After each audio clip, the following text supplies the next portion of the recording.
Halo guys, Assalamualaikum warahmatullahi wabarakatuh. Teman-teman, perkenalkan nama saya Diana Tausia dengan NIM 232103050007.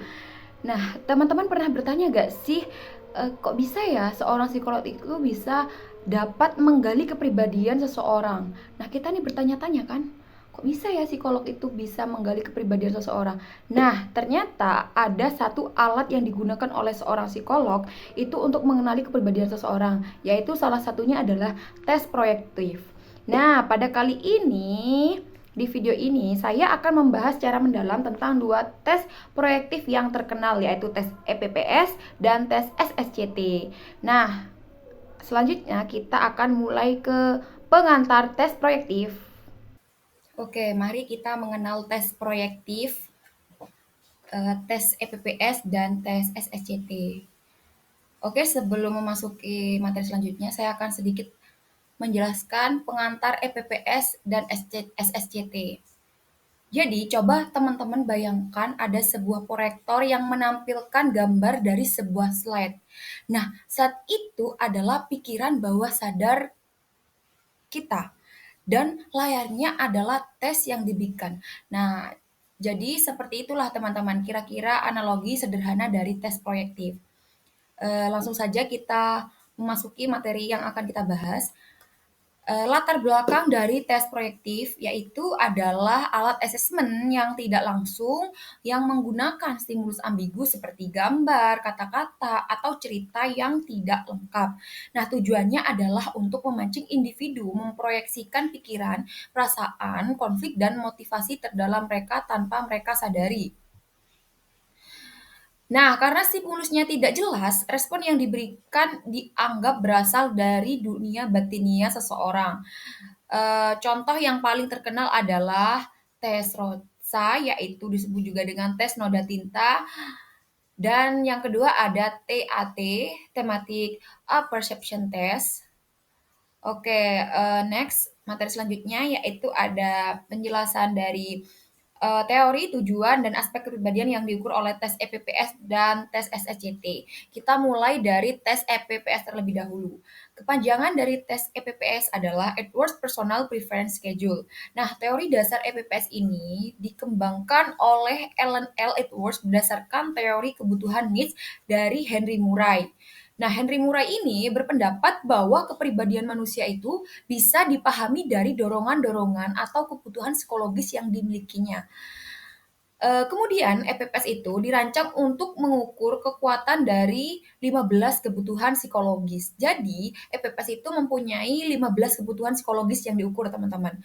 Tujuan dari tes itu, tujuan dari tes EPPS itu untuk memberikan gambaran kebutuhan dari motif kepribadian seseorang yang bersifat sadar. Nah, berbeda nih dengan tes proyektif yang lain yang bisa menggali alam bawah sadar. EPPS ini lebih terstruktur dan mengandalkan laporan langsung dari individu atau self-report. Nah, tes EPPS ini biasanya sering digunakan dalam konseling karir, terus seleksi karyawan, dan penelitian psikologi. Yang tes kedua yaitu SSCT, kepanjangannya adalah Sentence Completion Test. Nah, teori dasar SSCT ini berakal dari psikodinamika dan pemikiran proyektif.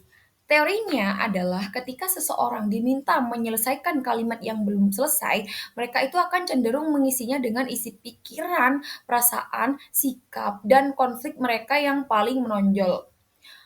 Nah, respon yang diberikan itu seringkali mencerminkan isu-isu tidak sadar yang mempengaruhi perilaku.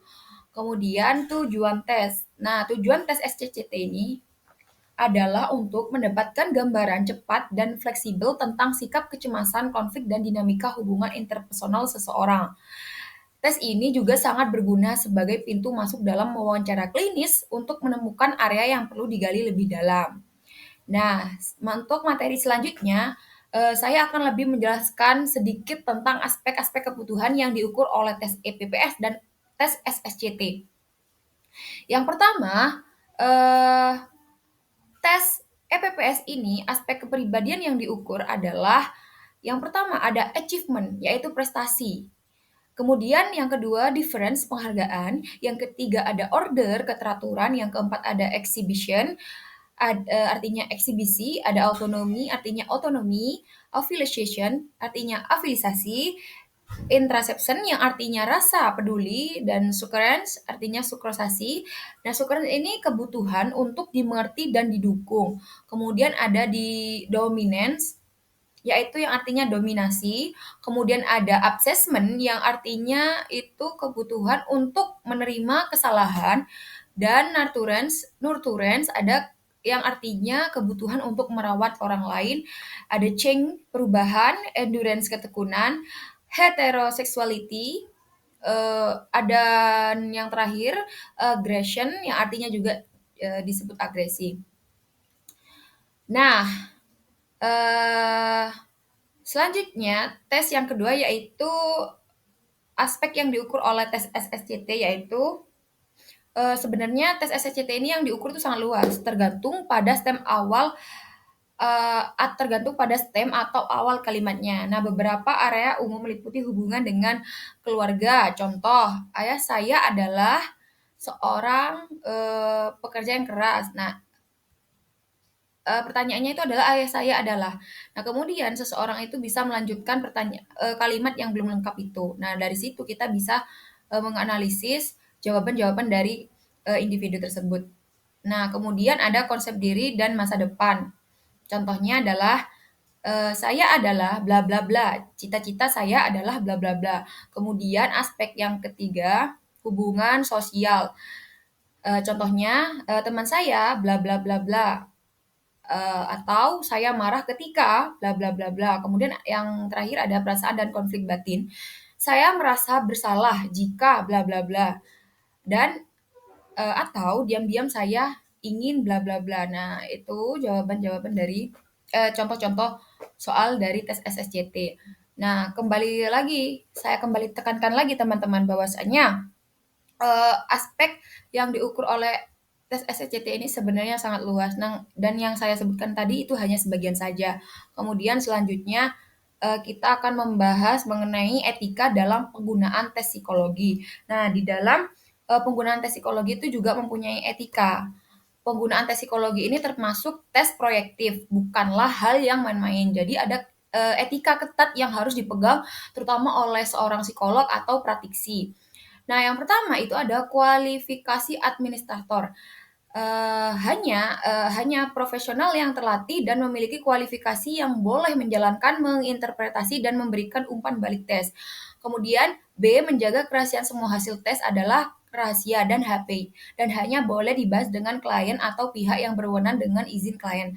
Yang ketiga ada tidak menampilkan stimulus asli, sangat tidak etis untuk menampilkan stimulus asli tes seperti daftar lengkap kalimat SSCT atau gambar TAT di ruang publik. Hal ini untuk menjaga validitas tes agar tidak dipelajari atau diramalkan oleh calon peserta tes. Dan yang D, penggunaan untuk tujuan konstruktif, yaitu hasil tes harus digunakan untuk kebaikan klien seperti diagnosis yang tepat, pengembangan diri, atau penempatan kinerja yang sesuai, bukan untuk memberikan label negatif. Dan yang terakhir ada umpan balik yang manusiawi.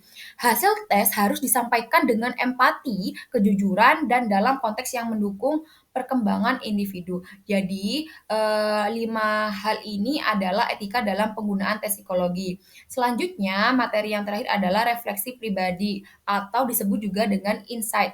Nah, sebagai penutup, izinkan saya berbagi sudut pandang pribadi. Bagi saya, setelah mempelajari tes proyektif ini, yang paling menarik adalah kemampuan untuk mengajak bicara bagian dari diri kita yang seringkali tidak terucap. Coba deh bayangkan, tes sederhana seperti SSCT. Hanya dengan menyelesaikan setengah kalimat tanpa kita sadari, kita bisa mengungkapkan perasaan, harapan, bahkan kekhawatiran yang selama ini disimpan rapi dengan baik-baik oleh kita. Nah, kata-kata yang kita pilih itu seperti petunjuk untuk menuntun kita itu bisa memahami cerita di balik diri kita sendiri. Nah, sementara itu ada tes EPPS.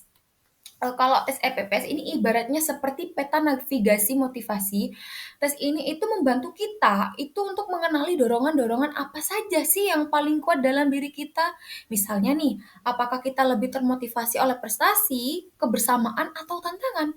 Nah, pada akhirnya bagi saya tes-tes ini mengajarkan satu hal, yaitu kepribadian manusia itu sangatlah kaya dan berlapis. Tidak ada jawaban yang benar atau salah. Nah, ini yang paling unik, yaitu tidak ada jawaban yang benar atau salah.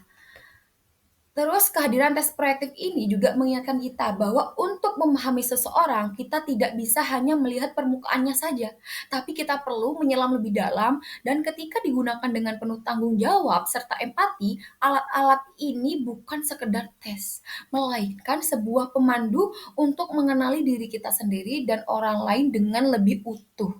Seperti itu, teman-teman. Ini ada daftar referensi yang telah saya cari untuk menjadi rujukan saya dalam memahami materi SSCT dan EPPS.